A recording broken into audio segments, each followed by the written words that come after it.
What's up, Internet? My name's Nerdy. And I'm Clarus. This is our spoiler chat for the big Season 1 finale of Loki for all time. Always.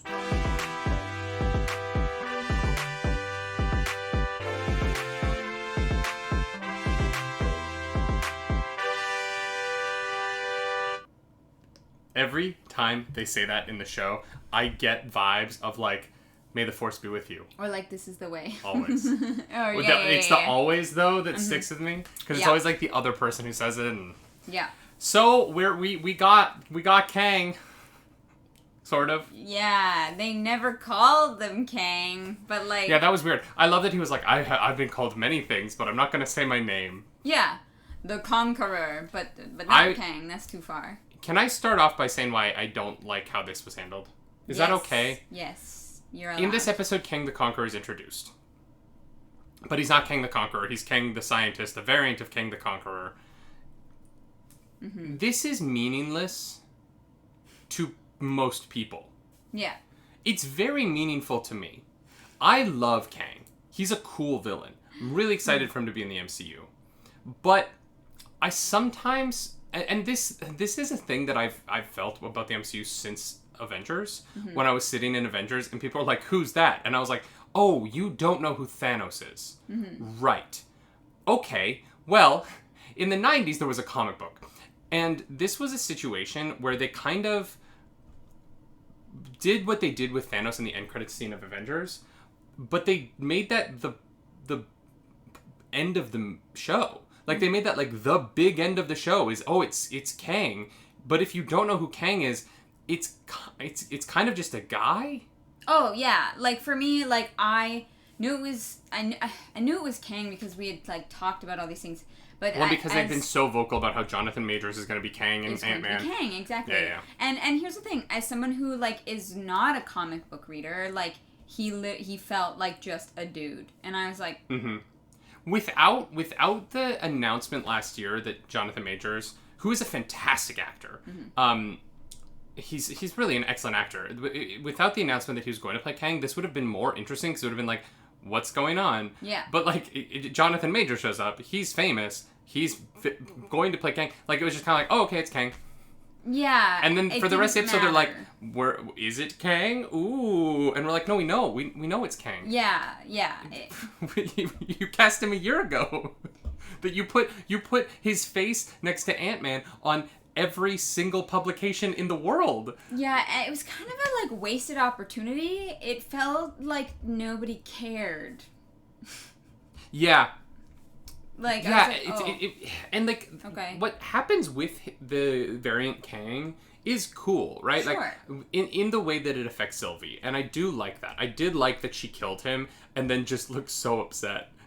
And after the episode, I was reading Sophia DiMartino's comments about it, and she's like, yeah, she kills him and then feels nothing. She feels no satisfaction. And I was like, yeah, you played that perfectly. Like, the acting in this episode is really good. Yes. It really is. What happens in the episode, though, I'm like, I don't know who it's for, other than it is for the MCU to have its next chapter.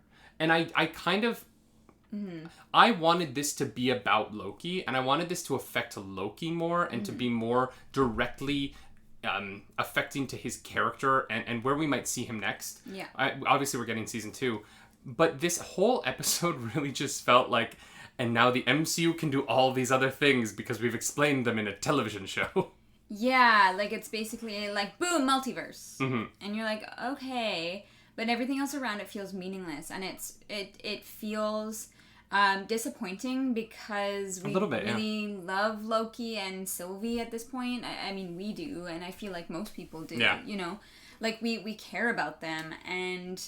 this kind of didn't give any care to those characters. No, I disagree with that. I think that where it leaves them for a season 2 is really interesting, right? Like, I think that Loki or Sylvie don't do anything. Nothing changes. Sylvie makes a big choice. Sylvie like wounds Loki emotionally. Yeah, Sylvie doesn't grow at all. I think she does, what happens. No, it's basically Sylvie is who is at the end who she was at the beginning, somebody who doesn't trust anybody and manipulates and is like hell bent on revenge, and that's it. Yeah, sure. But, you know, I think that she has worked her whole life for this revenge. Mm-hmm. And it's, no matter how much you've grown, you can still be working for something your whole life. Yeah. And it's presented to you, and you go for it. You do it. You kill Kang the Conqueror. I'm not saying don't do that. The lesson she learned from that, she couldn't learn until she hit rock bottom. I think it's more interesting for her to learn the lesson of community and of trust and stuff by going all the way and hitting rock bottom so that we can build it back up in season 2 than if she hadn't, and then the show couldn't go forward. There would be no second season. It just feels like this was not supposed to be the end of season 1. See, I feel like very much this is a very like end of season 1 cliffhanger. I don't mind the Loki and Sylvie stuff in this episode. My disappointments purely come with like, I don't know what someone who doesn't know who Kang is gets out of this. Oh, barely anything. Like, I was sitting there the whole... Like, Kang takes up so much space in this episode, explaining and talking and whatever. Oh, it's 100% about him. Yeah, and, like, I get it, but also it did nothing for me. Like, right, I wasn't a huge fan of the character, or, like, I don't know, I didn't... What did you feel about the performance? Because it was over the top. Yeah, and I was like, okay, fine. But it didn't feel like... I don't know, like, this person hasn't really... Because we've been told about how the TVA works and these 3 people, like, this figure hasn't really been at the fringes. Mm-hmm. Or, like, this is, like, kind of our first idea of what and who they are. And I don't know, it didn't do it for me, to be honest. I was bored. I wasn't bored. I definitely wasn't bored. I was kind of like, okay. I was... But it was such an over-the-top performance. Mm-hmm. And I get it. He's playing the, like, oh, I'm crazy because I've been alone for so long and I'm a little kooky now. And it 65% worked. And then there was, like, 35% of the choices I was like, that was a weird thing for a person to just randomly sort of do. Like, there's one moment where he, like, teleports himself so that he's, like, hunched on the chair for some reason. And I was like, yeah. Oh, okay. I don't know why this is happening. It's not relevant to what you're saying. No. It's not. And so I was just like, okay, this guy's cuckoo banana pants. Yeah, cool. But we weren't given, like, here's the thing. It wasn't, I don't think so much his performance as it was like the setup. That's fair. I agree with that. Yeah, I don't think the show really like did justice to Kang's setup.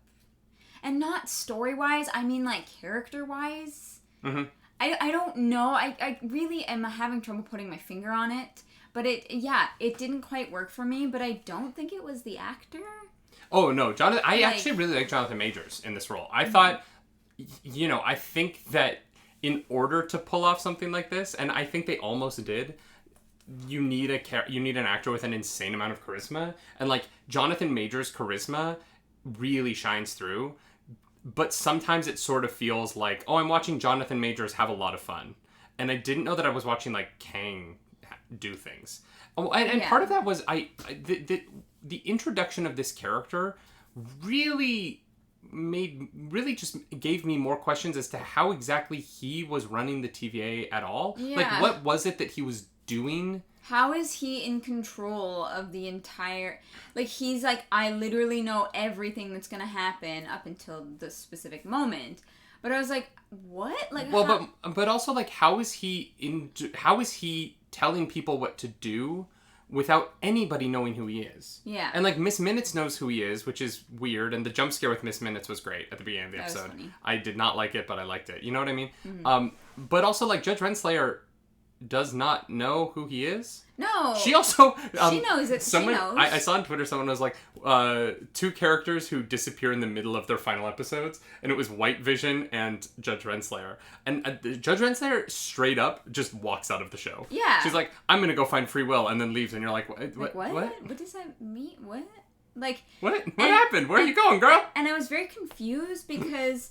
When B-15 was trying to show the other people what was going on, they went to, like, a school, and she's, like, a principal somewhere, but she's been... if she's a variant, she's been pulled out of the timeline, so did they go to a different timeline? No. So, the variant timeline that she's from doesn't exist anymore. She is the variant of the principal at that high school. The principal at the high school is the original, and that is going along the sacred timeline path that she was supposed to go down. She varianted off of that, and that's when she got plucked and turned into Judge Renslayer. Yeah, okay. Right? That's how that... Because, like, Loki continues on, and our Loki is a variant of that Loki. No, I know. So that is the sacred timeline Judge Renslayer. Rebecca something. They put her name on the... on her degree on the wall, and the name on the degree is one of Renslayer from the comics, actual aliases from the comics, which I thought was a nice little touch to throw in the background. No, it was just, like, weird that was how you were gonna convince other people. Like, it just... I think I actually love that. I think that's brilliant. Like, you literally have to show them something they wouldn't be able to explain away, right? And so you take... If you're trying to tell them you're a variant of someone, you take them and you show them, hey, Judge Renslayer is a variant of this woman. Right. Okay. I liked the Mobius B-15 Renslayer stuff. It just didn't end. And I get that it didn't end so that Loki comes back at the end and he's like, we've got to do the thing. And Mobius is like, who are you? I'm mind wiped or something. Well, but that's what, that's what why it kind of feels like nothing happened, because everybody started off. Oh, sure. Yeah, it's a full, Loki is back at the beginning of the loop. Yeah. Except, obviously, now Kang is Kang the Conqueror. At least we can... It looks like he's Kang the Conqueror. He has the... In the end, it pans over to the statue. And he has the necklace that, like, leads... The traditional Kang the Conqueror sort of necklace, belt, bondage thing that he wears. Hot. And so it definitely looks like it's a very different Kang than the one that we've met in Chronopolis or Castle Limbo or whatever they're calling it in this one. Right. But... I'm excited to see what they do next. I am excited to see what they do next. Yeah, but it just, you know what, this is just kind of disappointing. You know what though? Here's what I think is going to be interesting about this. I remember really feeling very lost in the first season of The Good Place. I mean, like, I don't really know why they made this show until the twist in the final episode of The Good Place, right? Mm-hmm. And then it makes all of the first season better once you start watching season 2. But I'm hoping, I'm just trying to give them the benefit of the doubt that this opens up potential that season 2 will make season 1 better, and that this will be worth it once we get the next part of the story. I guess. I just don't think they gave us enough in season 1. Like, you know, like you usually have a thing at the end of season 1 that's like, oh, and like... Yeah, the problem with this is that the O was revealed in a Vanity Fair article in June of last year, was that Jonathan Majors is playing Kang. The big problem, I think that this is disappointing because we knew Jonathan Majors was playing Kang. Yeah. And so what happens is they showed Jonathan Majors, anyone who follows this stuff, and if you are the kind of person who doesn't follow that stuff and you didn't know that was Kang the Conqueror as soon as you saw Jonathan Majors' face, please let us know in the comments how this hit you. Because I think that the big problem for us, as people who live in this space, literally every single day, like, this is our job, this is how we pay our bills, we saw Jonathan Majors and went, okay, it's Kang. Mm-hmm. Reveal over. Whereas if the reveal had come later... Although they never... If the reveal had been when he's like, some call me Conqueror, I think that would have been more fun. Yeah. It was left unsaid, and it just kind of felt weird. Like, it felt weird, like they were like, ooh, ha, we're not gonna say it. But like, if I didn't know that Jonathan Majors was Kang, when he says the line, like, some call me Conqueror, I would have lost my mind. Right? Yeah, like, I would have been having so much fun, but I had spent the last... They tried to do both, I spent the last 10 minutes going... Okay, Jonathan Majors is Kang, so I guess they're just chatting. They're just having a chill chat with Kang. Yeah, it was weird. One of the weird things about this that I didn't understand was Miss Minutes offers them a deal where she's like, "Hey, I can send you back, and you can just like be happy," and then Kang offers them a different deal. But I don't know why he had Miss Minutes offer them the first deal, because he wanted to retire. Like, he's like, I want to retire. But he sent Miss Minutes to be like, just leave. Yeah. That was like... Okay. I guess it was a test or something. I don't know. I like Miss Minutes. Honestly, I was hoping Miss Minutes was going to be the big bad. That would be I really was. I was hoping this whole time. And then, like, Kang would be the post-credits scene. I thought that would be a lot of fun. If, like, they implied that the TVA was created and then the Timekeepers died. And so Miss Minutes was just kind of, like, keeping up this lie. And, like, didn't know what she was doing, but was just, like, doing her best. But she's, like, an AI that, like, isn't the... You know, I thought that would have been a really fun twist ending. That would have been very funny. And them killing Miss Minutes would unleash Kang or something like that. And honestly, that is... What I thought was going to happen did end up happening. Killing the head unleashes Kang upon the universe and makes him the next big bad. And that totally makes sense. But, yeah, I don't know. It's weird. This was a really long conversation episode. Yeah. That wasn't a finale. Yeah. That's the thing. It did not feel like a finale. Yeah. It did not, not even really for a moment. Because I guess it makes... Because what we talked about last week was... Except maybe the kiss, I guess. That kind of felt like a finale, but then... That's hot. It didn't mean anything. She just was like... I wish I could kiss myself. And not my hand, you know what I mean? Like, really kiss myself. It'd be gentle. Wow. Okay. Anyways. Stop. I don't know. It was fine. It was a good episode of television. I don't think that it matters until season 2 comes out, and that I don't love that. Yeah. Yeah. That kind of just sucks. And it's this one's tough for me because we talked about this episode 1 Loki. I was like, meh, and then episodes 2, 3, and 4, I was like, oh hell yeah, this might be my new favorite show.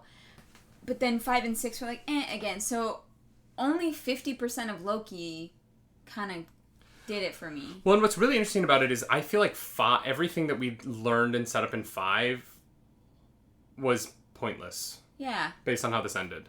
Yeah. Except for Loki. For the character of Loki, this mattered a lot, which is cool, and like I like that, and I'm excited to see what they do next. Them announcing that he's going to be in Doctor Strange 2 and in season 2 of Loki is very cool, and I'm excited for that. But at the same time, I'm just kind of like, okay, yeah, I guess Kang's dead. Multiverse is happening. That's cool. I'm excited to see what they do with the multiverse. Yeah. A multiversal war sounds dope. You know, I would love to see, you know, it's a way that you could bring back Robert Downey Jr., you could bring back Chris Evans, you can have the, you know, Avengers 5 or whatever Avengers movie we're on. Because Endgame would technically be 4, right? I don't know. Age of Ultron, Infinity War. Yeah. So Avengers 5 could be like the new Avengers versus the X-Men versus the alternate reality versions of the original Avengers, bring back Scarlett Johansson, you know, bring them all back as like some alternate universe. Mm-hmm. Maybe do like the evil universe where it's like the evil Avengers, but it's them, and that's fun. You know, there's potential there story-wise that I think would be really fun. And so like this opens up the world, but it functions to open up the world, and it didn't really function to like tell the end of this story or even to like, you know, we got so little of Mobius. We got like really 2 scenes of Mobius. We got, and it's tragic. He's mind wiped now. So when we do meet Mobius again, it's not even going to be the same Mobius. So we didn't really get to see an end to that character story. I feel like actually of the TVA characters, the person who has the best arc for the final episode is B-15, Moonmi Masaku's character. Yeah. She's great in it. I've seen her in so many things, but this is the first show where I'm like, oh wow, you're really, really good. And that's a lie. She's really good in Lovecraft Country, too. She's fantastic in this, though. And I'm a big fan now. I can't wait to see what she does next outside of the MCU. But yeah, overall, this was good. But it wasn't, I don't know. It just kind of left me a little bit like, all right, season 2. Yeah. Yeah. Yeah. I don't have much more to say about it. I know. And that's the thing. Like, I'm pretty sure, like... Not much happened. No, it was a big long conversation, like you said, yeah. And it didn't feel like a finale. And honestly, I'm disappointed. If this was the second last episode, I would have been so hyped. Yeah. For the next episode. Yeah. But it's not. Now we have to wait for season 2, and it's just kind of like, Yeah, I don't know. Yeah. Sorry, guys, that's it. Like, we're like, okay. Yeah, I guess I also, one last thing, I wish that Kang's technology wasn't just, like, the TVA technology, although I guess it makes sense that they have his technology, but when they're trying to... he would give them his technology. Yeah, just the way he was, like, time warping around, I was like, oh, we've just kind of already seen that on the show. Yeah, it was nothing special, but the castle and, like, the outside, like, that, like, pocket of time looked cool. Yeah. Oh, yeah. No, the multiverse stuff. Oh, we should say the visuals of this episode are incredible. Yeah. Yeah. The multiverse branching is so stunning. Mm-hmm. I do wonder what Kang, what his obsession with physical printouts are. What do you mean? Of like in the first episode and in this episode, they physically print out the dialogue. Oh. I mean, I don't know if they just had the scripts on set, and so it was just easy. Because they were like, well, how do we show this? And I'm like, well, I can just put my script down. You know, Sophia's looking at it between takes, and she's like, okay, that's a prop now. No, I don't know. He's a little, like... Cuckoo banana crazy. Pants? Yeah. So, I don't know. I'm like, okay, fine. I just feel like by the 31st century, we won't be using paper anymore. Well, yeah, and also, like, I don't know, if you know everything and have it, like... Does he have everything that's ever happened and going to happen printed out? Because, like, that's a lot of storage space. It's a lot of trees. Yeah. You're deforesting planets, dude. Yeah. And I know that you're not a good person, so you probably don't care about that, but... Yeah. I don't know. It was weird. It was all I like the twist weird. of him being good Kang. But that doesn't mean anything because we haven't met bad Kang. Like, he's not good. Yes, he is. No. This is the nicest version of Kang you will ever see. Sure. He's like all right Kang. He's not a good guy. Like, he is protecting the universe from multiversal war. Okay, but by, like, taking away the freedoms of individuals. Yeah. Mm-hmm. I'm just saying. But only versions of individuals. Oh, okay. Because, this is where things get complicated, right? Would you, if you were offered the choice between chaos... known chaos. Like, Kang, there are going to be many Kangs, and they're going to wage war against each other, and everything is going to burn. Or, a version of everybody gets to live, but the rest of the versions of those people don't. Which do you choose? What? No, they're... It's not an option. You find a different option. Because, because here's the thing. Multiversal war means that everybody's at war. Or this... means that, everybody else gets screwed except for one timeline. Yeah, but why does there have to be more than one timeline? Because those other timelines exist and it's not fair to them. It's tough though. Like, being there's a part born, of me that's a fucking, prince or something like that. Like, you got lucky, you hit the jackpot, everybody else below you, it sucks for them. Okay, but if you are choosing to unleash Kang the Conqueror upon the multiverse... You figure it out. That's why freaking Marvel exists. Captain Marvel. Captain Marvel is literally all powerful and can do anything. So she's really not. She's just very, very strong. I mean, they make it seem like she can do anything. I don't know. Almost, yeah. I mean, she's definitely on the level of Thanos or Thor or, she's probably stronger than the Hulk. Yeah. I don't think that this makes this version of Kang a good guy. I'm saying if you compare him to other Kangs, this is the best a Kang could do. And that's commendable. Sometimes it's not about being the best person, it's best being the best you. Oh, wow. And that's what this Kang did. Wow. Yeah. He watched some Saturday morning TV, he didn't put it in his mouth, and he became the best version of Kang he could. Only Canadians will understand that reference. I get that. I'm so sorry. Don't you put it in your mouth. All right. Don't you shove it in your face. No, it's stuff, but that's fine. Is it stuff it in your face? Yeah. Come on. Those things just stick. I am sorry. Anyways, let us know in the comments if you enjoyed it or if you were disappointed like we were. Let us know if I don't know that I was disappointed. Over the other I don't know how I feel about it. I am disappointed. I don't know. Can I be honest? I feel a little bit like I don't know. I feel like that's where I'm at. You were not I don't excited by it. It kind of failed. Why does everything have to be exciting though? Can it not just be interesting? Because it was interesting. Was it interesting? I enjoyed the conversation. I enjoyed the acting. All the actors were great. I liked the fight between Sylvie and Loki. Sure. That fight sequence was cool. Okay. Oh, that might have been my favorite action sequence in the whole show. Yeah, but that was. And the character stuff there is really interesting. Huh? Yeah, when it's about Sylvie and Loki, it's good, and when it's about Kang, it's less good. Yeah, when the show is about Sylvie and Loki, that's what we're here for. Yeah. And Mobius didn't get his jet ski, so I know. What was the point? What was the point, truly? Burn it all down. Y'all, if you like this video, hit the like button, subscribe to the channel, leave comments down below. If you don't like this video, leave mean comments down below, and hit that dislike button, because the algorithm god is hungry, and we must feed her. Or maybe it's a him. Maybe it is Kang the Conqueror. At the end of the algorithm, you just see him sitting in a chair, but like in a weird. He's sitting on Kang his feet are on the YouTube chair. Algorithm. Kang is the YouTube algorithm. That makes sense. As always, you can follow us over at Twitch. I'm at twitch.tv/nerdynightly. I'm over at twitch.tv/clarusdracarys. And my name happens to be Conqueror. No. It's nerdy. I'm Clarus. Do something nerdy tonight. Bye. Bye.